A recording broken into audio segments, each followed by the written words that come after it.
हाय दोस्तों, कैसे? उम्मीद करता हूँ अच्छे हैं। अल्हम्दुलिल्लाह मैं भी अच्छा हूँ भाई। आज जो हम बात करेंगे, सर्बिया वीज़ा स्टैंपिंग के लिए कितना टाइम लग रहा है आफ्टर अप्रूवल आने के बाद। क्या अभी 2026 फरवरी शायद 5-6 तारीख है, अप्रूवल आने के बाद वीज़ा स्टैंपिंग के लिए जब पासपोर्ट जमा करते हैं तो क्या अपॉइंटमेंट मिल रहा है क्या नहीं मिल रहा है, इसके रिलेटेड बात करेंगे। क्योंकि काफ़ी भाइयों का एक डाउट मैसेज आ रहा है कि सर अप्रूवल तो मिल गया है बट अपॉइंटमेंट नहीं मिल रहा है पासपोर्ट जाके जमा करने के लिए, और पासपोर्ट जमा कर रहे हैं तो वीज़ा कितने टाइम में लग रहा है, क्या और लेट हो रहा है इस टाइम पे, ये बारे में बात करेंगे। चैनल पर फर्स्ट टाइम है लाइक एंड सब्सक्राइब कर देना, फेसबुक पे देख रहे हो फॉलो जरूर करना। स्टार्ट करने से पहले भाई एक बात बता देना चाहता हूँ, मेरे चैनल पे जैसे कि मैसेंजर का लिंक है, उस पर अगर आपको डॉक्यूमेंट्स वेरीफाई करवाना है, जिस भाइयों को भी डॉक्यूमेंट्स वेरीफाई कराना है, चाहे ऑफ़र लेटर, कॉन्ट्रैक्ट लेटर, चाहे वर्क परमिट, मैं वेरीफाई करके देता हूँ। 70-80% जितना मेरा तजुर्बा है उतना मैं चेक करके आपको बताता हूँ। अगर आपको वेरीफाई करवाना है तो सिर्फ और सिर्फ आपको पे करना पड़ेगा 117 रुपये, और एक ही बार पे करना है। उसके बाद आप तीनों डॉक्यूमेंट्स कितने टाइम के बाद भी आप चेक करवा लो। यानी कि अभी ऑफ़र लेटर आया, उसके 2-3 महीने के बाद कॉन्ट्रैक्ट लेटर, उसके 1-2 महीने के बाद वर्क परमिट, तो सिर्फ आपको एक बार आपको यूट्यूब चैनल का जो बेल बटन है, ज्वाइन बटन जिसको बोलते हैं, मेंबरशिप बोलते हैं, उसको इनेबल करना है, उसको एक्टिवेट करना है। उसको एक्टिवेट करने के बाद 117 रुपये पे करना है इंडियन मनी। उसको पे करने के बाद उसका स्क्रीनशॉट मुझे मैसेंजर पे भेजो। उसके बाद आपका डॉक्यूमेंट्स मुझे PDF में सेंड कर देना मैसेंजर में। आपका जो भी डॉक्यूमेंट्स फेक है या जेन्युइन है, जो भी है, मैं आपको डिटेल में समझा दूंगा। तो ज़्यादा टाइम नहीं करता हूँ, टॉपिक स्टार्ट करता हूँ। अप्रूवल के बाद वीज़ा स्टैंपिंग और अप्रूवल के बाद पासपोर्ट जमा करने के लिए एम्बेसी का कुछ प्रॉब्लम इश्यूज अभी आ रहे हैं। एम्बेसी अपॉइंटमेंट नहीं दे रहा। काफ़ी भाइयों का ये मैसेज था, क्या ये सही है कि झूठ है, इसके बारे में बात करेंगे। पहली बात तो ये है कि पासपोर्ट एम्बेसी में देने के लिए कोई टाइम नहीं लगता है। अप्रूवल आने के बाद, अप्रूवल के साथ ही आपको मेल में बताया जाता है कि इस डेट पे आप लाके पासपोर्ट एम्बेसी में जमा करो। वो मेल में आपको टाइम और डेट दिया रहता है, ठीक है। और वीज़ा स्टैंपिंग की बात कर लेते हैं। अप्रूवल आने के बाद वीज़ा स्टैंपिंग आज से 2 साल से लेके अभी तक की, जैसे कि 2024, 2025, 2026 अभी चल रहा है, शुरू है, दूसरा महीना है, तो अभी भी उतना ही टाइम चल रहा है। 2 से 3 महीना लग रहा है। 10-15 दिन एक्स्ट्रा पकड़ के चलो, 10 से 15 दिन समझ लो, टोटल 100 दिन। 3 महीना आपको बोला 90 डेज होते हैं, और 10 दिन एक्स्ट्रा पकड़ के चलो, 100 डेज लग रहे हैं ऑलमोस्ट। किसी को अर्जेंट में मतलब हो भी जाता है, किसी का अगर जैसे पासपोर्ट जमा किए 10-15 दिन या 20 दिन या 1 महीने के अंदर भी वीज़ा लग के आ जाता है। मैं ये नहीं बोल रहा कि नहीं लगता, बस 100 डेज ही होता है, नहीं। अगर लेट हुआ तो 100 डेज हो जाता है, 3 महीने क्रॉस हो जाता है, 1 वीक एक्स्ट्रा पकड़ लो। अगर उसके बाद भी अगर आपका पासपोर्ट पे वीज़ा लग के नहीं आया, आपको कोई अपडेट नहीं मिला, कोई मेल नहीं आया, तो आप एक काम करो, आप अपने कंसल्टेंट को बोलो एम्बेसी को मेल करें, मेल करके क्या अपडेट है, क्या है, पता करने के लिए बोलो। अगर कोई इश्यूज है, कोई प्रॉब्लम है, तो उनको पूछने के लिए बोलो। एम्बेसी बाकायदा आपका मेल का रिप्लाई करती है। अगर फर्स्ट मेल में रिप्लाई नहीं करी तो सेकेंड मेल में फुल डिटेल के साथ अपलोड करो मेल, एम्बेसी को भेजो क्या हमारा ये प्रोसेसिंग था, अप्रूवल आ गया है, हमने पासपोर्ट जमा करके इतना टाइम हो गया है, डेट बाय डेट टाइमिंग हर चीज़ उसमें मेंशन करो मेल में। इतना टाइम हो गया है, इतना वक्त हो गया है, वीज़ा स्टैम्प क्यों नहीं हो रहा है, वीज़ा स्टैम्प हो गया कि नहीं हुआ चेक करके बताओ। अगर नहीं हुआ तो कितना टाइम लगेगा, डिटेल उनको मेल करो। तो एम्बेसी जब देखता है, समझता है, तो वो आपको रिप्लाई करेगा। क्यों नहीं करेगा भाई? आपने पे किए एम्बेसी को, एम्बेसी फीस पे की है, तो आपका काम क्यों नहीं करेगा?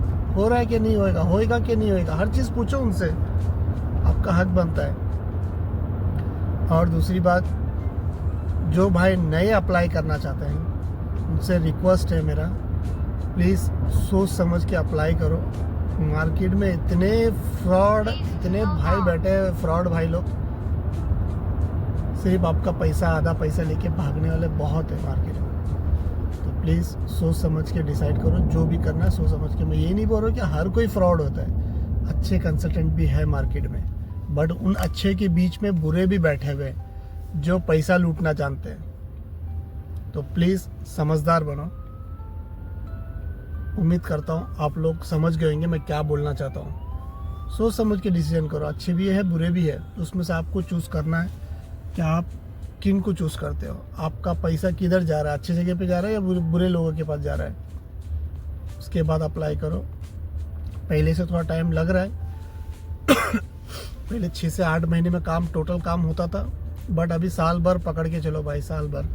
क्योंकि अब अप्लाई करते हो work permit, offer letter, contract letter, ये आने कम से कम 3 से 4 महीना लग जाता है। उसके बाद सबमिशन, उसके बाद अप्रूवल, उसके बाद वीज़ा स्टैंपिंग।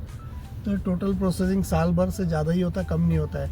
बट आपका एजेंट चाहे वो जेन्युइन हो चाहे फ्रॉड हो, आपका एजेंट क्या बोलेगा, 3 से 4 महीने में आपको फ्लाई करा देंगे, टिकट दे देंगे आपके हाथ में। इट्स नॉट पॉसिबल, समझो, इट्स नॉट पॉसिबल है भाई। परेशान हो गया मैं एक एक भाइयों को समझा के। तो उम्मीद करता हूँ आप लोगों को ये वीडियो अच्छा लगाएगा। अगर कोई भी डाउट हो मुझे मैसेंजर पे बात कर सकते हैं। मैसेंजर पे बात करने और कोई भी डाउट पूछने के लिए कोई चार्ज नहीं है, सिर्फ और सिर्फ डॉक्यूमेंट्स वेरीफाई कराने के लिए, सिर्फ और सिर्फ डॉक्यूमेंट्स वेरीफाई कराने के लिए आपको चार्ज पे करना पड़ेगा। 117 रुपया इंडियन मनी, कोई ज़्यादा नहीं है भाई। 1.5 साल से तकरीबन फ्री में चेक करके दे रहा था। बट अब तुम ही सोचो भाई, एक डॉक्यूमेंट्स वेरीफाई करने के लिए, सिर्फ एक डॉक्यूमेंट्स वेरीफाई करने के लिए, ऑफर लेटर चाहे कॉन्ट्रैक्ट लेटर चाहे वर्क परमिट, सेपरेट सिर्फ एक डॉक्यूमेंट्स वेरीफाई करने के लिए अगर 5 पेज या 4 पेज के भी होते हैं तो 2 से 3 घंटा ले लेता है भाई एक डॉक्यूमेंट्स वेरीफाई करने में। अब मैं कोई कंसल्टेंट एजेंट तो नहीं है कि डॉक्यूमेंट्स उठाया, देखा, हाँ भाई चलिए ओके, फेंक दिया उसने। मैं जैसे अपना तजुर्बा, अपना एक्सपीरियंस से मैं बता रहा हूँ। मैं कोई कंसल्टेंट नहीं हूँ, मैं बस अपना एक्सपीरियंस रख के बारीकी से चेक करके बताता हूँ। और ये भी बोल देता हूँ, मैं 100% नहीं चेक कर सकता, 80%, 70 या 80% आपको चेक करके बता सकता हूँ ये डॉक्यूमेंट्स है ओरिजिनल या फेक है। अगर फेक रहा तो मैं ये भी बोल दूंगा आपको, भाई किसी कंसल्टेंट के पास जाके चेक करवा लो, मुझे डाउट लग रहा है तो बता दूंगा भाई आपको साफली। क्योंकि आप 3 लाख 4 लाख रुपए देके अप्लाई किए हो तो 1000-2000 बाहर कंसल्टेंट के पास देके चेक कराने में कोई बुरा नहीं है। बट उससे पहले मेरे से एक बार चेक करवा लो। 117 रुपये है, कोई बड़ी बात नहीं है। बट मैं चेक करके बता तो दूंगा क्या ओरिजिनल है या फेक है, उतना तो बता दूंगा भाई। अगर किसी डॉक्यूमेंट्स पे मुझे डाउटफुल हो जाता है, जैसे कि क्वेश्चन मार्क डाउटफुल हो जाता है, जैसे मैंने हज़ारों डॉक्यूमेंट चेक किया, अल्हम्दुलिल्लाह हज़ारों डॉक्यूमेंट चेक किया हूँ, बट 7 या 8 डॉक्यूमेंट्स मेरे रिकॉर्ड में है जो मुझे क्वेश्चन मार्क यानी कि डाउटफुल रहा। मेरे को 7 या 8 डॉक्यूमेंट्स डाउटफुल आ गया था मेरे को। तो मैंने वो भाई को रिप्लाई भी कर दिया, भाई ये डॉक्यूमेंट्स मुझे डाउटफुल लग रहा है, प्लीज़ भाई तुम बाहर किसी कंसल्टेंट से चेक करवा लो, बेटर रहेगा।